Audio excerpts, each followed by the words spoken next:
जय जिनेन्द्र।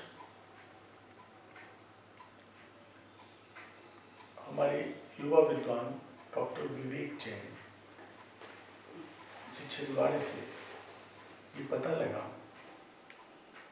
कि उन्होंने अपने स्वाध्याय प्रेमी ग्रुप, एक ग्रुप है उनका वहाँ पर, जो निरंतर स्वाध्याय आदि कराते हैं, संस्कार दे रहे हैं,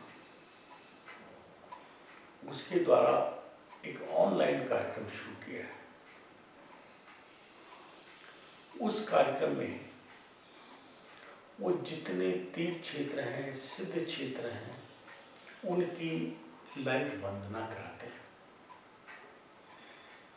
जिन मंदिरों में लाइव पूजन कराते हैं, उसको ऑनलाइन प्रसारित करते हैं। इसके अलावा प्रतिदिन शाम को एक युवाओं का स्वाध्याय का कार्यक्रम चलता है।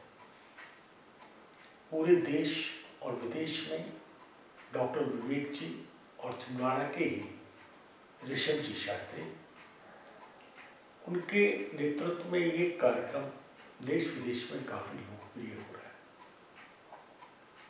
सबसे बड़ी बात है, आज की इन विकट परिस्थितियों में, जिसे कोविड-19 के नाम से जाना जा रहा है, हमारे मंदिर अधिकतर बंद हैं। हम लोग मिलके स्वाध्याय बैठ के कर नहीं सकते हैं, घरों में बंद हैं। ऐसी स्थिति में हमें देव दर्शन, ऑनलाइन ही सही, देव दर्शन, पूजन, विधान, स्वाध्याय, ये सब कुछ ये युवा वर्ग करा रहा है। ये बहुत ही अनुकरणीय, अनुमोदनीय है।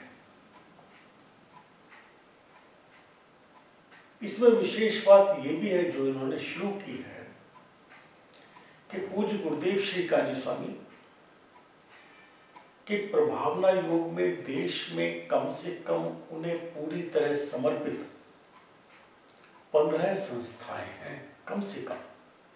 छोटी संस्थाओं की बात नहीं कर रहा हूं मैं, बड़े संकुलों की बात कर रहा हूं, खास तौर पर जहां पर बच्चे रहकर धार्मिक शिक्षा प्राप्त कर रहे हैं। ये प्रत्येक संकुल की पूरी गतिविधियों को रिकॉर्ड करके उन्हें प्रसारित कर रहे हैं, पूरे संकुलों को प्रसारित कर रहे हैं। घर बैठे इस परिस्थिति में कि हम मंदिर नहीं जा सकते, स्वाध्याय नहीं कर सकते, हमें ऑनलाइन के माध्यम से जिनेंद्र देव के दर्शन हो, पूजन हो, हम अपने संकुलों का दर्शन कर सकें, हम अपने ध्यान में उनके दर्शन कर सकें अपने घर बैठे, ये एक बड़ा कार्य है। इस कार्यक्रम को थोड़ा सा बढ़ाया जा सकता है। मैं डॉक्टर विवेक जी से ये निवेदन करूंगा कि इसकी थोड़ा क्षेत्र बढ़ा दें। हमारे देश के अलावा विदेशों में कम से कम 5-6 जगह ऐसी हैं जहां पूरी तरह गुरुदेव और शुद्ध आमलाय को समर्पित जिन मंदिर बने हैं। सबसे पहले तो नैरोबी में गुरुदेव श्री के सामने बना, गुरुदेव श्री ने उसके पंचकल्याणक प्रतिष्ठा में भाग लिया। एक पहला ही वही देश था जहां गुरुदेव श्री गए विदेश में। उसके बाद वहां पूरा नैरोबी में संकुल है, मानस्तंभ है, जिन्हें मंदिर है, स्वाध्याय मंदिर है। वहां के 100-200 लोग वहां पे प्रतिदिन स्वाध्याय करते हैं, गुरुदेव के प्रवचन सुनते हैं। मैं कई बार गया हूं वहां। फिर लंदन में एक बड़ा मंदिर बना जिसका पंचकल्याणक मंगलायतन नहीं कराया। भारत से कम 1400-1500 लोग उसमें भाग लेने गए। इसके बाद अमेरिका के फिनिक्स में, एरिज़ोना में एक बड़ा मंदिर बना, जिसकी प्रतिष्ठा का सौभाग्य भी मंगलायतन को मिला।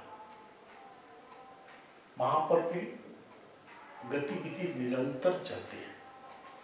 डॉक्टर कौशल्या जी उसके संरक्षक के रूप में उस कार्यक्रम को वहां चला रहे हैं। प्रतिदिन दीप पूजन, दर्शन, भगवान का नमन आदि वहां का युवा वर्ग देखता है। वहां प्रतिदिन स्वाध्याय होता है। इसके बाद अभी कनाडा के कौन सी जगह है, टोरंटो। टोरंटो में एक विशाल मंदिर में मानस्तंभ के बना है, पूरी तरह शुद्ध आमनाय का। मैं तो कुछ व्यक्तिगत कारणों से वहां नहीं जा सका, उसकी भी प्रतिष्ठा अपने तीर्थधाम मंगलायतन में करें। वहां पर जहां पे बहुत कम जैन थे, आज निरंतर बड़ी संख्या में जैन दर्शन के लिए आते हैं। हमारे देश से विद्वान वहां जाते हैं और प्रतिदिन वहां स्वाध्याय होता है। अभी सिंगापुर में एक जिनालय बनाया है। तो मैं विवेक जी से सिर्फ ये कहना चाहता हूँ कि विदेशों में भी जो जैन धर्म का प्रचार प्रसार हो रहा है, शुद्ध आमनाएं आगे बढ़ रही है, उसको भी अपने क्षेत्र का, अपने इस कार्यक्रम का एक विषय बनाएं, नंबर 1। नंबर 2, देश में ऐसी बहुत से स्थान हैं जहाँ कोई व्यक्ति विशेष बिना परिचय में बाहर आए सैकड़ों बच्चों को पढ़ाया जा रहा है, उन्हें शिक्षा दी जा रही है। ऐसी जगह है जहाँ 200-200 बच्चे बच्चियां पढ़ रहे हैं, प्रतिदिन क्लासेस हो रही हैं, शिक्षा शिविर चल रहे हैं, बहनें पढ़ रही हैं, भाई पढ़ रहे हैं। इससे और लोगों को प्रेरणा मिलती है। मैं इस स्वाध्याय प्रेमी ग्रुप और उसके संचालक डॉक्टर विवेक और ऋषभ जी शास्त्री से निवेदन करूंगा कि यदि संभव हो सके तो इनको भी अपने कार्यक्रम का विषय बना लें। मेरी बहुत बहुत आपको मंगल कामनाएं हैं। मैं उनको भी बधाई देता हूँ जो आपके इस कार्यक्रम से जुड़े हैं और इसका निरंतर लाभ ले रहे हैं। मैं समझता हूँ कुछ ही दिनों में ये संख्या बहुत बड़ी हो जाएगी। आपको इस कार्य के लिए बहुत बहुत मंगल बधाई। धन्यवाद। जय जय।